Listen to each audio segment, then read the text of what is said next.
கேங்கஸ் படத்துக்காக director Sundar C அவர்கள் நிறைய இன்டர்வியூ கொடுத்துக்கிட்டு இருக்காரு. அதில் சமீபத்தில் ஒரு இன்டர்வியூவில் ஒரு ஹீரோவை பற்றி சொல்லிட்டாரு. அதை வச்சு இப்போ நிறைய பேர் சோஷியல் மீடியாவில் பேசிக்கிட்டு இருக்காங்க. அண்ட் அந்த ஹீரோ யாருன்னு எங்களுக்கு தெரியும் அப்படின்ற மாதிரி நிறைய பேர் ஒரு சில ஹீரோ பேரை சொல்லி கிசுக்கவும் செய்கிறாங்க. ஆக்சுவலாக சுந்தர் சி அவர்கள் என்ன சொன்னார் அப்படின்னு வந்து கேட்டிங்கன்னா, ஒரு மார்க்கெட் இல்லாத ஹீரோ கூட பெரிய ரிஸ்க் எடுத்து ஒரு படம் படம் ஹிட் ஆகி அவருக்கு மார்க்கெட்டும் வந்துச்சு. அடுத்த படம் அவர் கூட பண்ணும்போது பயங்கரமாக ஆட்டிடியூட் காட்டினார். ஹிட்டு கொடுத்த நமக்கே இந்த நிலைமையான படத்து மேலே இருந்த இன்ட்ரெஸ்டே எனக்கு போயிடுச்சு அப்படின்ற மாதிரி வந்து சொல்லியிருந்தார்.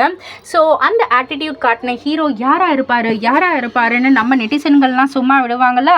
சும்மா அலசி ஆராய்ஞ்சு பார்த்து இது வந்து கண்டிப்பாக அர்ஜுன் சாராக தான் இருக்கும் அப்படின்ற மாதிரிலாம் நிறைய ரசிகர்கள் சொல்லிக்கிட்டு இருக்காங்க. பட் சுந்தர் சி சாரே சொன்னாதான் தெரியும் அந்த ஹீரோ யாருன்னு.